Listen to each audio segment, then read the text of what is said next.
we must constantly look at things in a different way.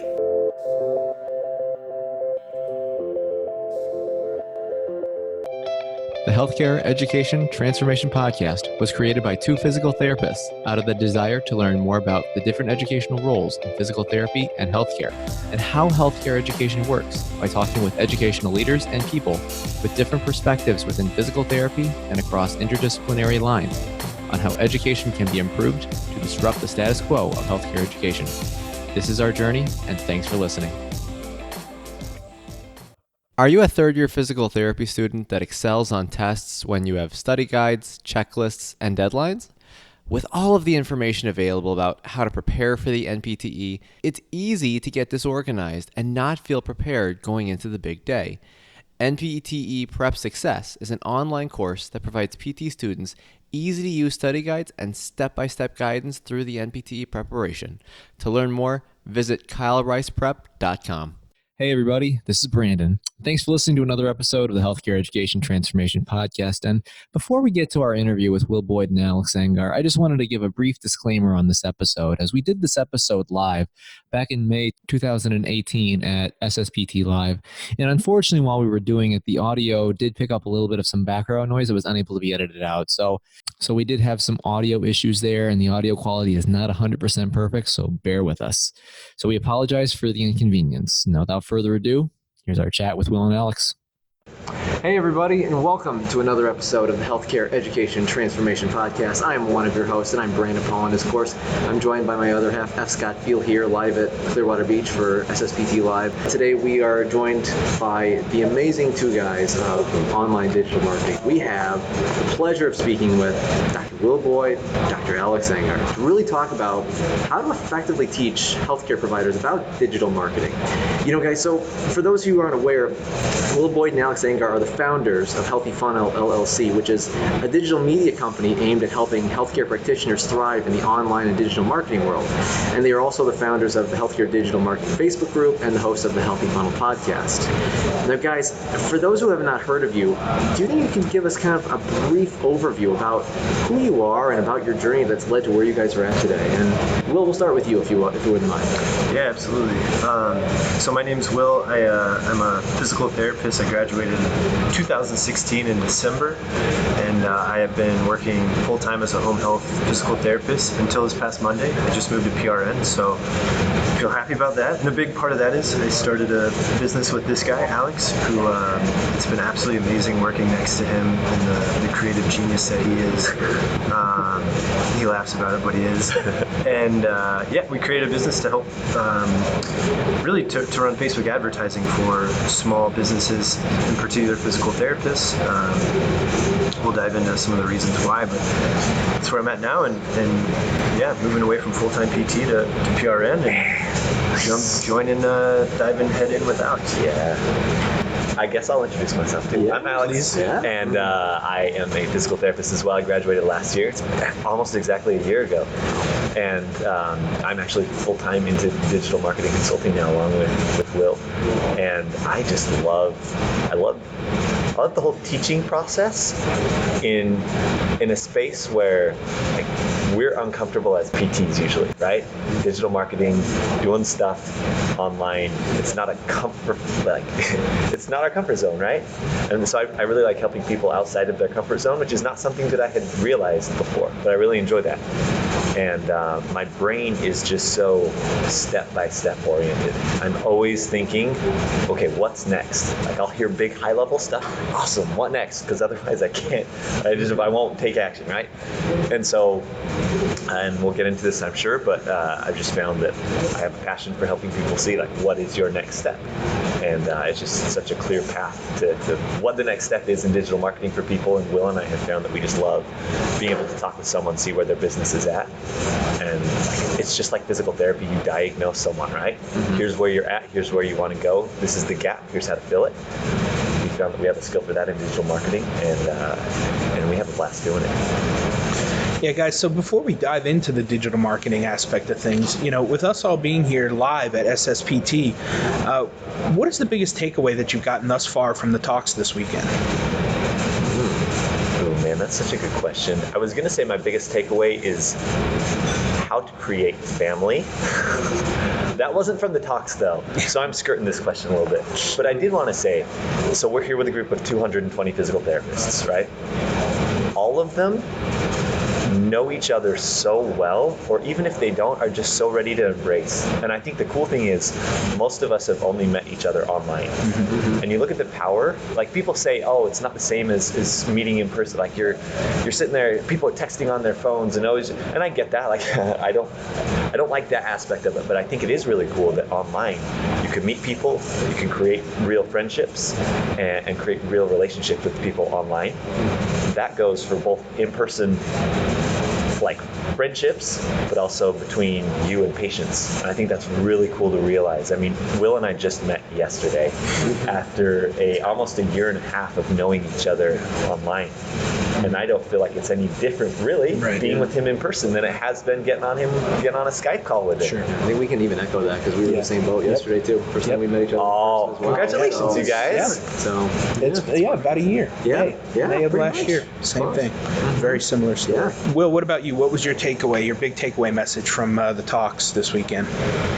Yeah, I think probably the thing that's resonated the most, and kind of like what Alex said, there's 220 people here, and I think the biggest thing I took away is the one-to-many aspect, which is we're so taught as physical therapists to work one-on-one with patients, and that's amazing. And I still think that that's how you can make the biggest impact on one person. But I think we often sell ourselves short to think we can only help one person at a time, when you constantly hear that the thing that we have the best is our knowledge, our education, things that we can do to teach people. And with the internet, with the way to reach more than one person, there's no excuse to not be able to leverage that to more than one person at a time. And what that can do for you financially as well, as an owner, and set yourself financially free by using that knowledge. So for me, it's been just watching people over and over again talk about how moving from one-to-one to one-to-many has been just changed lives. I think it's amazing. Good points. So now let's dive right into today's topic. What exactly is digital marketing, and why is it so important for healthcare practitioners and businesses this day and age to know about digital marketing? All right, digital marketing is super simple. It's not complex. It's creating relationships with people using the internet. Like it's not that hard. It's a surrogate for being in person with people, right? Mm-hmm. So the next best thing to being in person is probably a video call, maybe, right? And we've all felt that. We've been on a video call with someone, and you get to know them, right? The next best thing is a call, like a physical call, right? Voice. The next best thing, probably a text. And the next best thing is consuming content that someone else has put out, right? So digital marketing is creating a relationship with someone that you can't physically interact with, and you ascend them from maybe seeing something online that you've posted where they're not physically interacting with you, ascending them up to the point where they feel comfortable enough to maybe reach out to you, to actually start a conversation, to maybe get on the phone with you, to see what your clinic offers, to get help for their back pain. It's ascending a relationship from a spot where you normally otherwise wouldn't have the ability to start that. Yeah, and piggybacking off Alex, I think that why physical therapists need to be thinking about it and why it's so important is it's where people are. And I just, if you're listening to this, do you have a cell phone? Do you check Facebook on your cell phone? Do you look at Instagram? Do you read blogs from your cell phone? If the answer is yes, which I'm guessing is the vast majority, we did an interesting, Greg, one of the speakers here, did an interesting thing this morning, which had everyone raise their hand if you checked Facebook on your phone this morning. And almost everyone did, and that's why it's so important. It's where people are. If we, for example, if you wanted food to eat, you don't go to the tire shop. There's no food there, right? You got to go to the grocery store. That's where you put food. If you want patients to come into your clinic, you go to where people are. And you want to go to where the most people are. And the beautiful thing about the internet now with things like Facebook is you can actually use some of the data that they have and get exactly in front of people who could use your services tomorrow, 5 days from now, and start building from there. So the important thing is it's where people are, and we need to be where people are if we're going to educate them, if we're going to show them how we can help them. I think that's a really good point. And kind of to piggy off that a little bit, when I listened to one of your guys' earlier podcast episodes, from the Healthy Funnel. And if you guys haven't checked out that podcast, very highly recommend you check it out. Check out the show notes for it. But I definitely learned some new things in terms of, I did not even know some of the big differences between free and then paid Facebook. I mean, I didn't know all those little niches and stuff. So I guess kind of going off of that, what are some of the other either common misconceptions or things that are most commonly not known about some of these aspects of digital marketing, such like this example, that you don't think most people are aware of? The first one is that it's hard. In terms of time that it takes, it doesn't take that long, right? If you're doing it right, setting up an advertisement could take as little as an hour of time. Now, does it take some time to get there? Yes. But it's not inherently hard, it's just different. So is manual therapy, though. Manual therapy was really hard when I first started it. And then you do some manipulations and, okay, this makes sense, right? It's comfort with it. That's number one. Number two is that it's expensive. It's not. And when we talk about digital marketing, whether we're talking about paid advertising or free stuff, right? Doing the free stuff is obviously free, but like you were talking about in that episode, we mentioned that it's time that you're giving up. If you're producing free content, the expense is your time. And I think that is more expensive than it is to run a paid advertisement. So you think about how long it takes you to create a post on Facebook, for example. If you're trying to educate people on back pain online, to do a good Facebook post, like a good video, maybe it's 10 minutes to actually film the video, you edit it, then you have to think about how you're going to post it, right? And then it's maybe an hour's worth of work and it lives on there for like a day or two and it's gone. Versus the expense of, hey, I put $1 a day into an advertisement and it keeps getting seen over and over and over, and I can choose who sees it, and then later I can say, hey, anyone who watched it, I want to put another ad in front of you. That, I think, is a lot cheaper than spending tons of time on the free quote-unquote stuff. So it's not super hard. You can learn it, and it's really not expensive. Yeah, I mean, and that's probably the biggest too. Is it's hard and it's expensive, and it's just not true if you go through it and you figure out how to do these things right. And it saves you time down the road if you invest a little bit of money into it.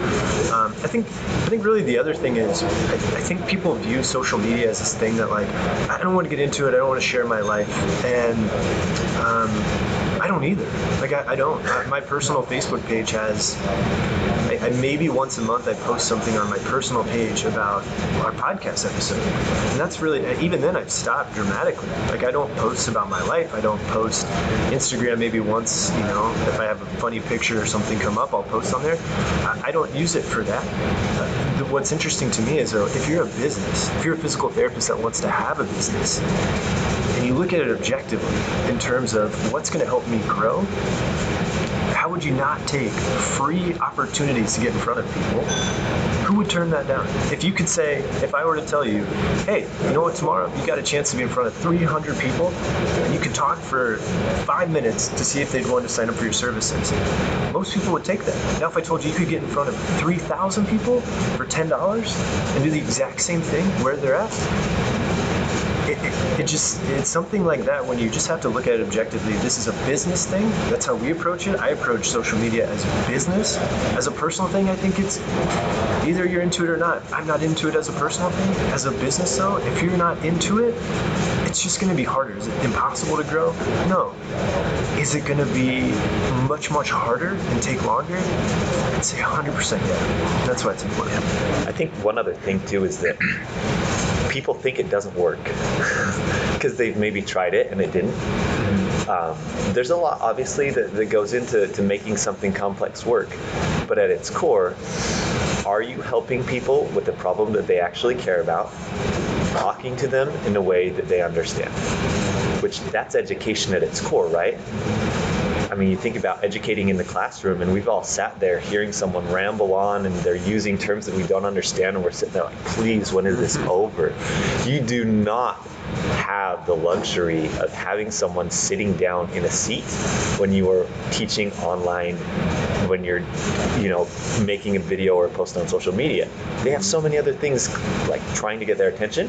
So from a teaching standpoint, you have to make sure that you're talking about things people care about, their problems, and that you're talking about it in a way that they understand. So a lot of social media really forces you, and marketing really forces you to take jargon out of your language. And that's hard as PTs that we're so freaking expert. We're really dang good at things, but oftentimes it's hard to take that expertise out of how we actually teach something, which is it's deep, man. There's a lot there.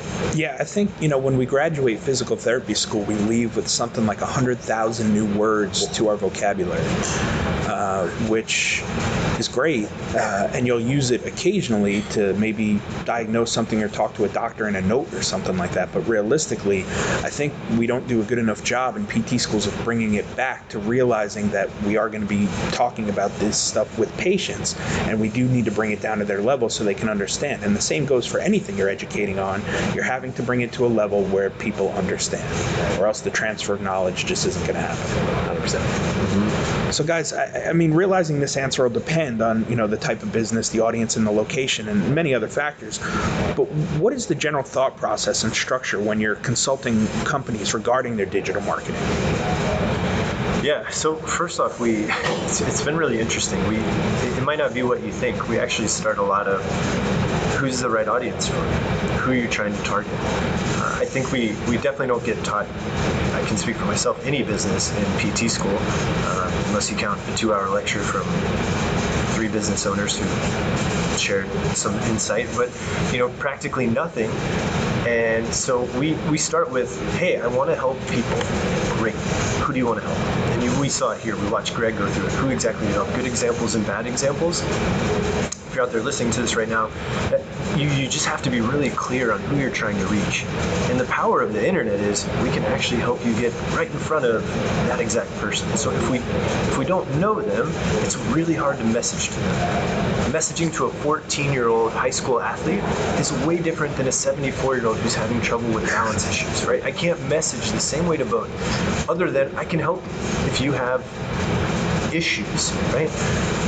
That's about as deep as I can get when trying to message to both of them. So when we start consulting, we start there. And so it might, somebody might think, oh, we're going to post 9 times a day.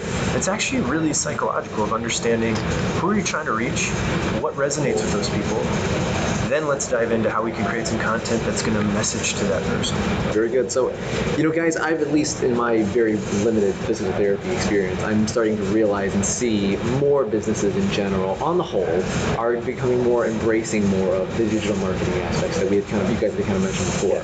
But what are some of the biggest mistakes that you guys most normally see with either, not just physical therapy, but just healthcare clinics and businesses in regards to digital marketing? And how do you think that how should those mistakes in general be addressed?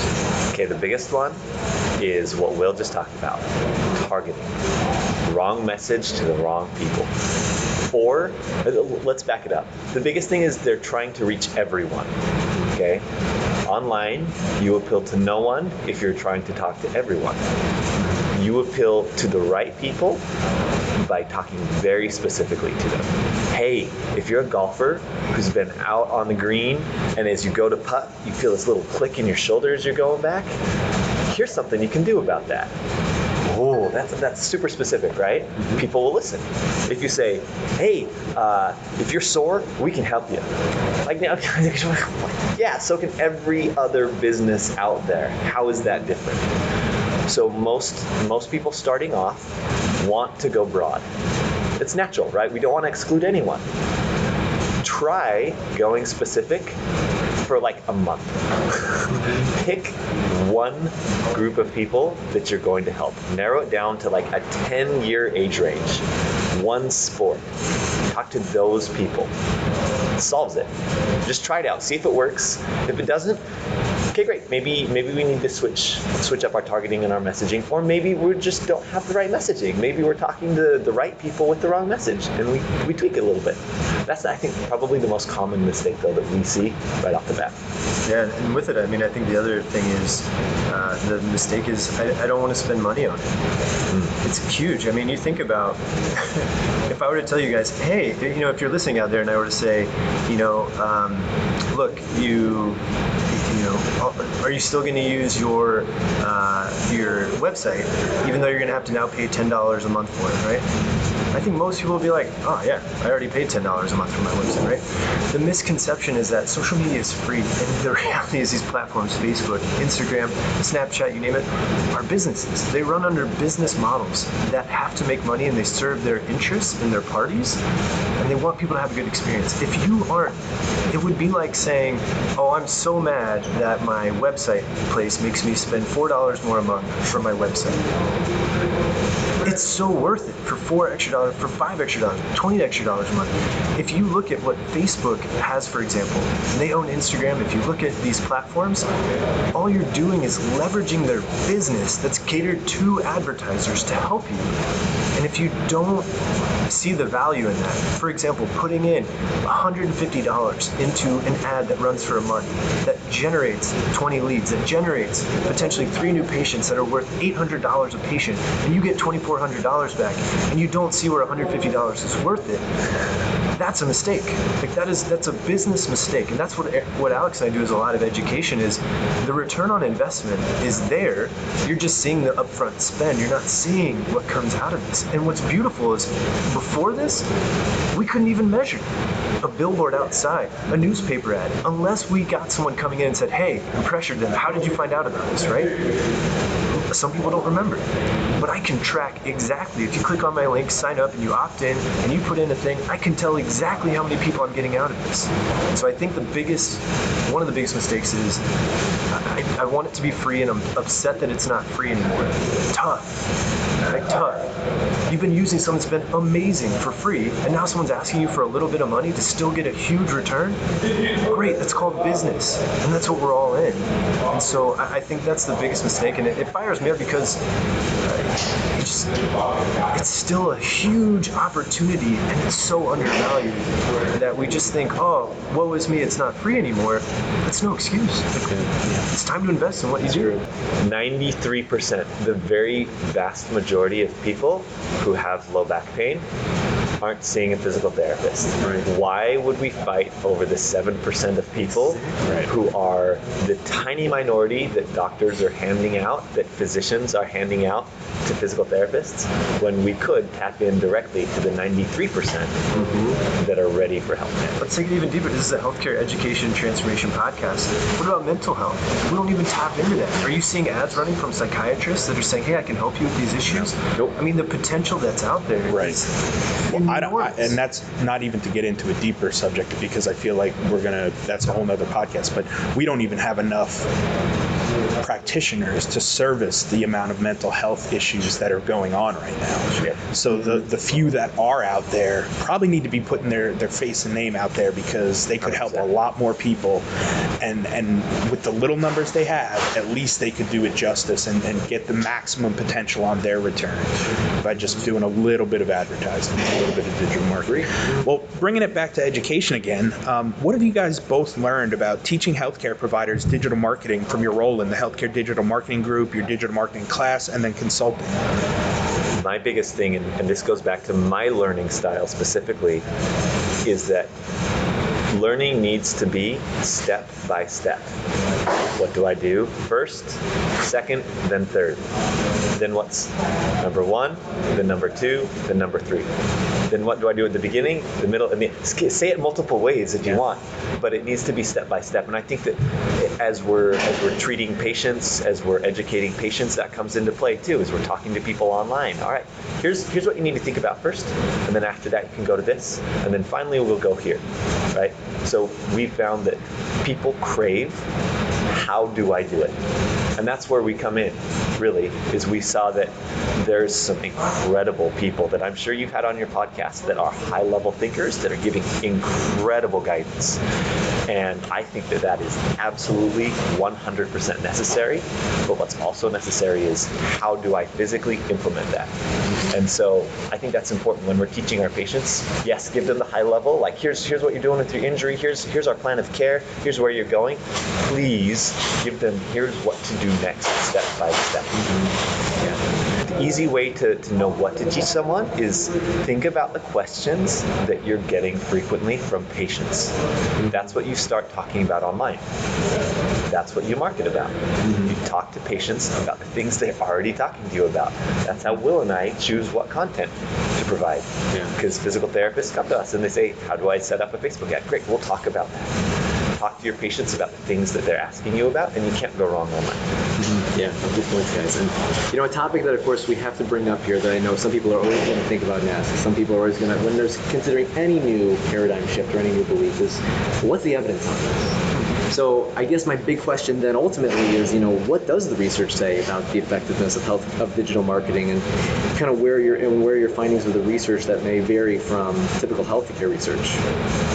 Yeah, I mean, I think we'd be lying if we said we had pure hard research, journal-based evidence on it. I can just tell you from working with people, it works, and it works tremendously well. We've helped people make tens and thousands of dollars, and more importantly, I think we've, through what we've been able to help people with, we've helped people with headaches on the street find people sooner to get help, and I think that's what's powerful. I mean, is all marketing and all advertising going to work? No, that's reality.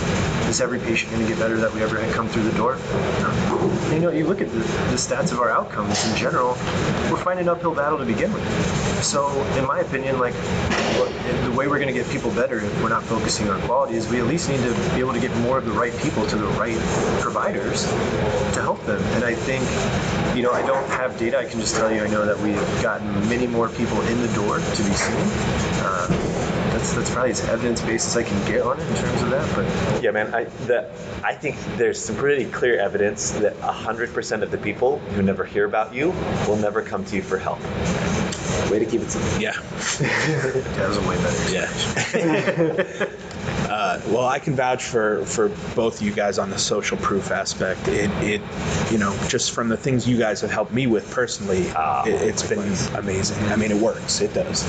And it's stuff that I never would have even thought to do if it wasn't for just reframing my thought process and thinking about what if, well, okay, what if I tried this, or what if I did that? And I can't wait to start working on the next thing, and really start pushing it to new levels. So again, the social proof is good enough for me for now. I'll take it over the evidence-based stuff for lack of a better term. But you know what I'd like to say, Scott, is that I think we hear a lot of I just want to help people. It's not the way that I help people. I don't feel comfortable with social media. And I would just put it this way. If our goal is to help people and we're trying to do it one at a time, we've got the opportunity to affect thousands at a time. Really, who are you helping? You're not helping the amount of people that you can help. And instead of looking at it like I'm not good at this, suck it up.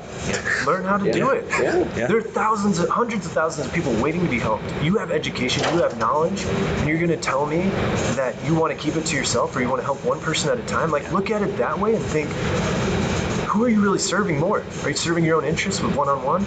Or are you thinking about, I really do want to help as many people as I can? And it's not for everyone, but to me, it's one of these things that if we're going to get clear on helping as many people as we can, you don't just get a gift that's dropped in front of you with technology and say, you know what, it's different, I don't want to do that. No. Learn how to leverage it to really impact people. And you've got the possibility to affect more people than you could ever imagine right now in 1 minute on your phone than you've ever been able to do in the history of life. And I think a lot of the speakers today brought up some good points that even if you don't like it and you don't think you can do it, respect it. and pay someone else to do it because it works. It's what needs to be done. It's out there now. It's one of the only ways to operate. So you don't have to be good at it. You don't have to do it, but you've got to pay the right person then and respect the process and realize it's a necessary evil if you want to look at it that way, right? If you're not into it, that's fine, but it is what it is and it has to be done. So find a way to get it done. All right, we're going to kind of take a curveball here. How should digital marketing be integrated into healthcare education? Okay, I'm excited about this one. Physical therapists, occupational therapists, physicians, healthcare providers who are in school need to learn how to talk to people online. Like, if nothing else, I wish that they had like a live streaming 101. Because that's, I feel like the biggest barrier to most practitioners, like starting to put themselves out there is like, I'm not comfortable talking online. I don't know how to do it. And that's like, if nothing else, teach people how to be comfortable online.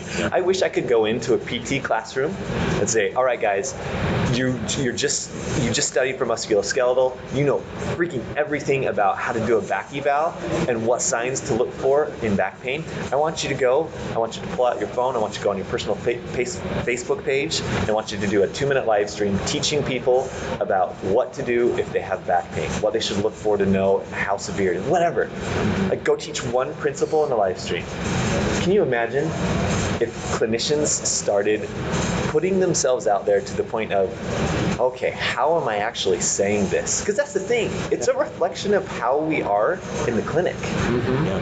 If you're not comfortable getting on your phone and doing it, it's just the same as if you were in the clinic talking to a bunch of people. There's a problem there. And I think that would be a really easy solution to just start getting people on the path. I love that. And I think you're going to start seeing that more with the movement toward telehealth.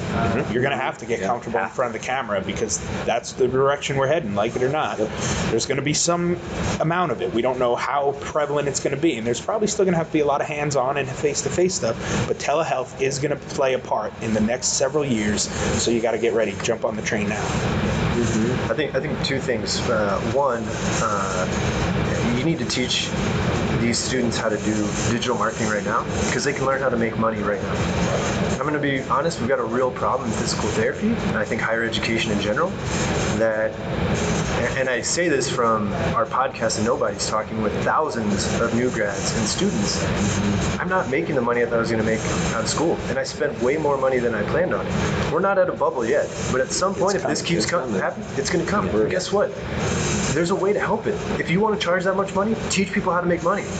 You know, quit being selfish and greedy with business. Teach people how to make money. Teach them how to leverage a tool. I was so bored in 90% of my lectures, and I could have been spending time running Facebook ads for companies and paid off my entire student loans during that time. And that's not a joke. Like, that is real. And imagine kids who come out with that, go to a clinic for a job and say, hey, you're having trouble running a business? You're having trouble getting new patients in? I was just doing that during lecture for the last 3 years. And I don't have loans because I did that for other businesses. Granted, that's not going to work for everyone. Not everyone's going to be interested. But there's got to be options like that. Hire Alex and I to come speak at your school to help these kids to learn because they're going to leave and they're not going to want to come to school if it costs this much money. So I think that's number one. And then number two is, I personally believe, and this is really biased, that I really believe the way to change healthcare isn't by taking current systems and regulating them and figure out what to do. I think we need millions of little pockets of people doing experimental things, testing things of what works.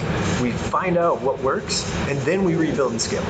I don't think it's going to be take these giant healthcare entities and say, hey guys, guess what? We need to restructure things. Why on earth would they do that when they're making millions and millions of dollars? Like, no guys, we're good. We're good. We know it's not perfect. It's good, right? And I'm sorry, but if you're expecting to release a class of 50, 60 physical therapists into the world and say, we're going to teach you how business worked 20 years ago, before there was any internet, before you had to rely on putting your face out there. Like, if you're releasing people into the wild without the tools to actually defend themselves and build a home in the wild, what kind of education are you providing? It's not like it just can't sustain itself like that. You have to teach real, like 2018, 2019 plus business principles to these PTs that are coming out. You have to teach them how to actually market themselves. Do you know how many physical therapists are burning out within just a couple years? Yeah. I'm sorry, that's unacceptable as a profession. Do you know how many of them are saying, I hate the system that I'm working in, I have to go do my own thing? I'm sorry, it's too big to ignore. There's enough of a movement now of people creating their own clinics that 5-10 years ago wasn't happening. Okay, we won't talk about it. Now it is. And whether we like it or not, people are going off on their own, creating their own clinics with no freaking clue how to do it, with the $150,000 that they're paying for their education. I think that as a system, we owe ourselves to catch up with the times and teach what is actually happening and how to deal with it. And I think marketing and understanding how to run a business and how to attract people into that business has to be part of our education. We're training the next group of leaders who are going to lead this profession or whatever profession you're in. Teach them how to take care of themselves. You know, it was really shocking when we had part one of my mini-series when we had Gail Jensen came on. And it was actually surprising when she said that if you are a small university and such like that, you're starting health profession programs. And you want to know why? That's your ticket to financial survival. And that's why they'll charge what they want, because they'll get it. And they have full applicant pools. And I'm really worried because in the future, I mean, I think more and more of the best students are going to look at this and be like, oh no, I'm not getting into that. We're going to see those applicant pools. And then, as John Child said in the past, he's like, right now the sky's not falling. But he's like, when those applicant pools go down, the sky will be falling. Yeah, and if I'm going and looking at reviews of schools, what do I want to see as a PT applicant? I want to see they prepared the heck out of me for the real job market. I was able to go get a job, and I had so many offers that it was just like, you're not going to get that without innovating, right? This is ripe for the picking. Teaching students in the classroom how to market, how to make money for themselves while they're in school so that they survive, ripe for the picking. Students want this. And here's the irony in my mind is, okay, we don't embrace technology, we don't embrace social media, we don't embrace digital marketing. I can credit one thing to passing PT school: YouTube. I learned everything that I learned, for the vast majority, was through YouTube. And everyone's laughing because I think everyone was part of that. Like, I can't sit through 4-hour lectures. I can't sit through 3-hour lectures. I can watch a 20-minute YouTube video where someone is actually prepared to take knowledge, break it into a story for me that I can resonate in my mind and go, got it. Okay, I could explain that on paper. I could follow that. And you're going to tell me that this that this doesn't work, that's not there. I paid $100,000 to watch YouTube. Like, I legitimately paid $100,000 to watch YouTube so I could pass tests. And if we're not on it, and it fires me up because it's just, I legitimately paid $100,000 to watch YouTube. Like, that's what I paid.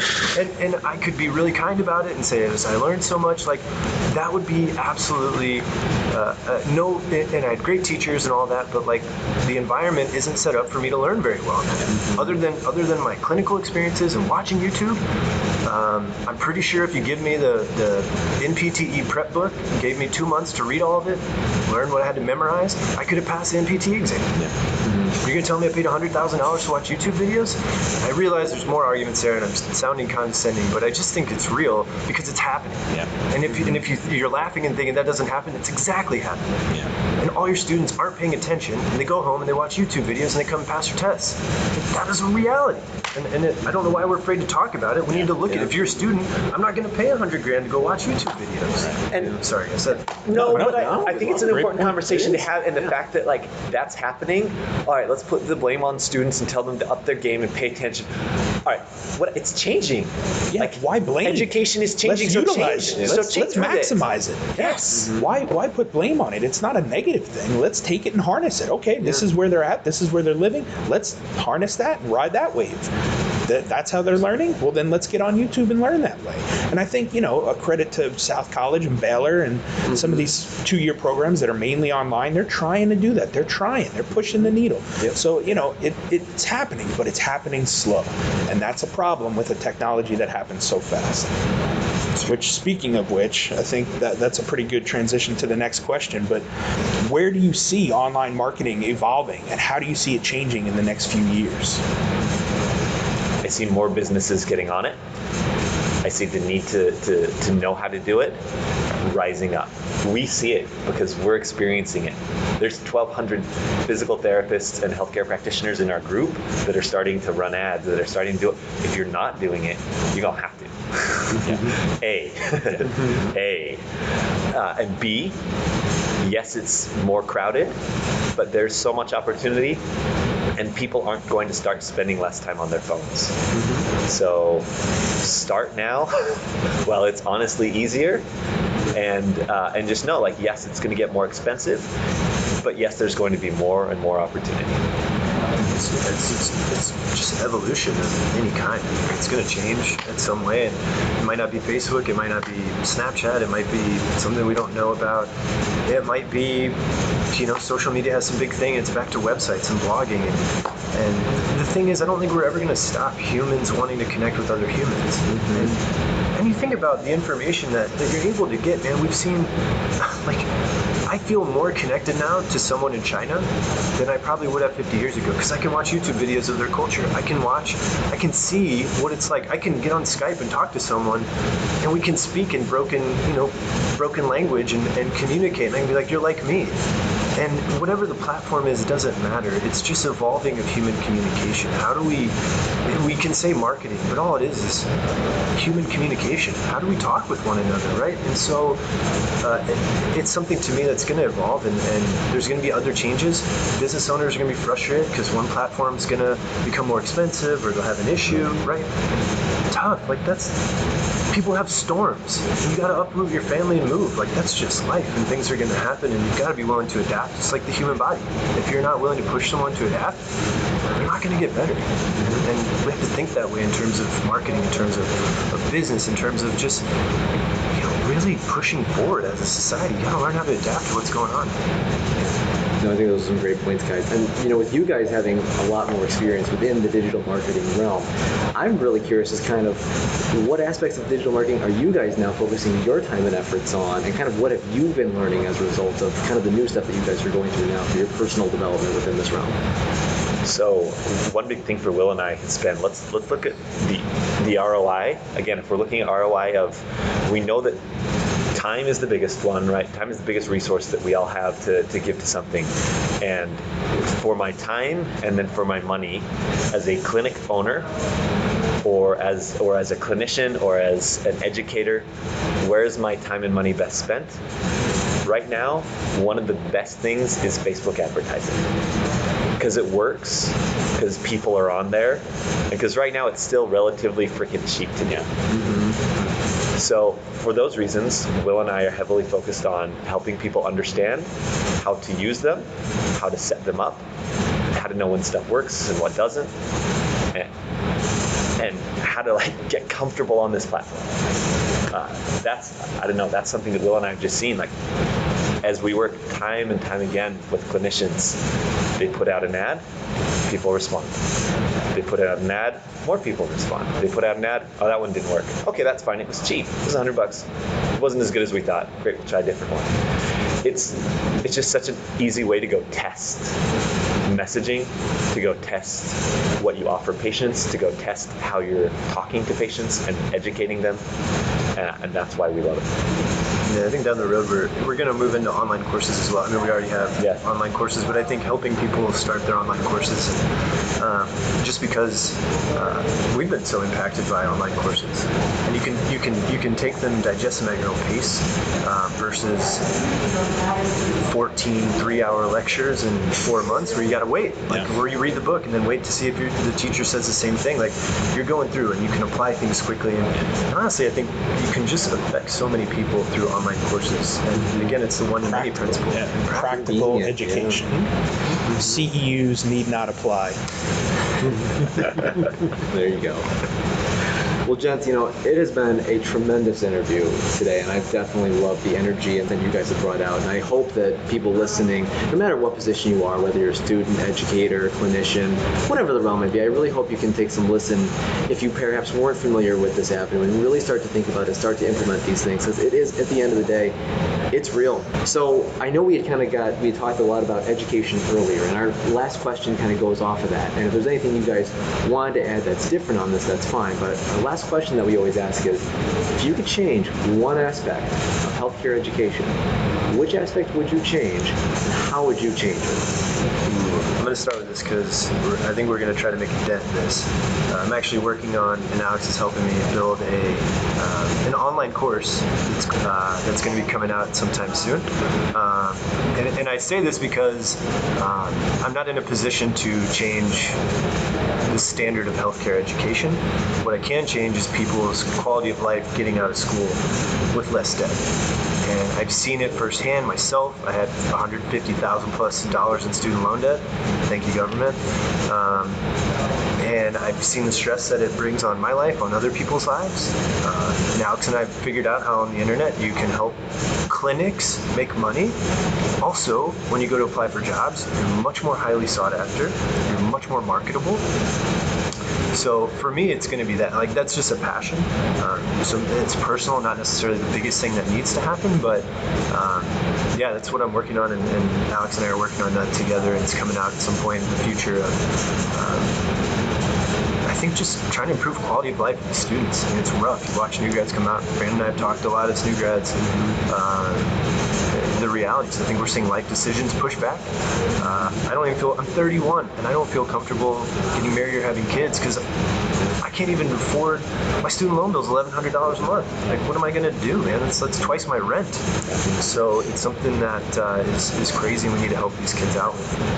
And that's so freaking powerful. I think helping people understand that you have options while you're learning. You don't have to sit there and just be a lump on a log and absorb information. You can do stuff with yourselves. Yes, things need to change in education, but we need to change as those being educated and see, dude, I can do something about this. Mm-hmm. Let's not wait for someone else to change the system for us. Let's take ownership of our own situation, because you can do that right this second. You can go learn a skill like digital marketing. You could go learn how to help other businesses with a Facebook ad, with social media posts. You could go do that. The onus is on us as learners to make that happen. On the business side, if I were to say, okay, this change should be made in education, I just really think that practical business, as it happens now, needs to be taught in healthcare. I remember when I went to my school, I was in an interview at a school, and they said, I was like, what kind of business education? Because I was already thinking about this, right? What kind of business education do you provide for someone who wants to open a practice? Well, we used to teach business education. We used to teach about opening a clinic or running a clinic, but we found that now more than ever it's about collaboration with other providers, and so we don't strictly teach business. I'm furious now that we are not being taught practical business as healthcare providers, because you think a physical therapist doesn't have to sell? You think a physical therapist doesn't have to know how to talk about what they do? And we spend so much time, and we have to, on the practical skills and doing it. You need to learn how to get patient buy-in from stuff. You need to learn how to talk to patients about it. It's marketing, guys. You learn how to market, you learn how to talk to patients. Yep. Sorry, just sparked the fire. Get it. So on top of that, Keep the fire. We're in a field, physical therapy, where I would argue outside of strength training and aerobic training, we can't argue on anything of what we do is best for someone. I don't think we even have the evidence. I would argue we don't have the evidence outside of strength training, aerobic training. I would argue pain science. I would say most powerful in my mind is psychology. And you're going to tell me we're not going to focus on psychology, on helping people? We're not going to focus on that? Like, let's be real. Let's have a gut check, an ego check in the mirror and say, look, outside of strength training principles, aerobic capacity training principles, some pain science, we're shooting fish in a barrel. Some people are going to get better. Some people aren't. And I just think we need to be able to to accept that that's okay. We're not going to know. We don't have to have all the answers. But if I can help guide you psychologically through this process, I mean, I'm no expert clinician, so I'm not trying to sit here and say what's best. I just, objectively looking at evidence. I went through entire PT school where I rarely saw a systematic review that had, stronger than B evidence, for any modalities. I think manual therapy is great. I think it's great for reasons that we, probably not exactly what you're doing with your hands, but the impact that it has on someone's psychosocial system when you're doing it, your biopsychosocial system.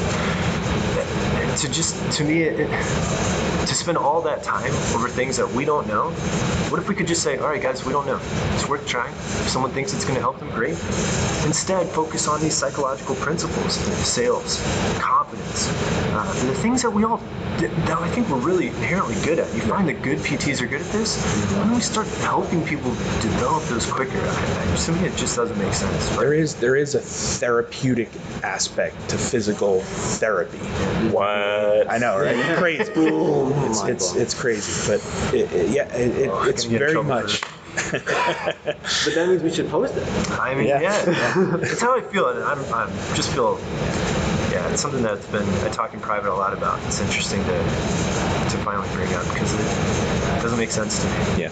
Well, I mean, honestly, that's why we do this. That's why you guys are here. I can't thank you guys enough for your time. This conversation was absolutely amazing. I can't wait to get it out there to the public. Where can people find you if they have online questions or want follow-up or, social media contacts? Yeah. Where can they find you? What's our website out? Let's talk about first. I think go listen to the Healthy Funnel podcast. Yeah. If you're a podcast listener, I think that's the easiest place to go find us. Healthy Funnel podcast. You mentioned it's episode 2. I think that talks about what you were talking about earlier, Brandon. We share a lot about how we think about marketing, how to get into it on the podcast. You can find us in our group, which is just a buyer group on Facebook. That we have so much freaking free stuff on there, man. Like entire courses worth of free stuff on how to get into digital marketing, how to be confident, how to do live streams. Healthcare digital marketing. Search healthcare digital marketing. It's a free group on Facebook for us to join. And then our website, healthyfunnel.com, which is under construction right now, will be open soon. And man, Will and I are on Facebook all the time. We live on there. And you can always message one of us and say, gosh, that was so impactful. Thank you so much. Where can I go to find out more about this or this or this? Message us on Facebook. Friend us. We're real people who respond to real people. No, it's great. And for any of our listeners who are listening, all those links that he just said are going to be provided right in the show notes. So just go ahead and check them out. But gentlemen, thank you so much for all that you do and for coming on. Yeah. This actually, being live and sitting here with you guys, I think made it 10 times more impactful than just about any podcast episode we've had. So this has been awesome. Thanks. Thank you guys. Yeah. I really appreciate that. What you guys are doing. We need more. Awesome. Access to healthcare is one of the largest issues facing both providers and patients, as millions of people worldwide lack timely and affordable access to healthcare. Anywhere Healthcare, a telehealth platform, is a simple, low-cost option for providers and patients that eliminates the barriers to access to all kinds of healthcare.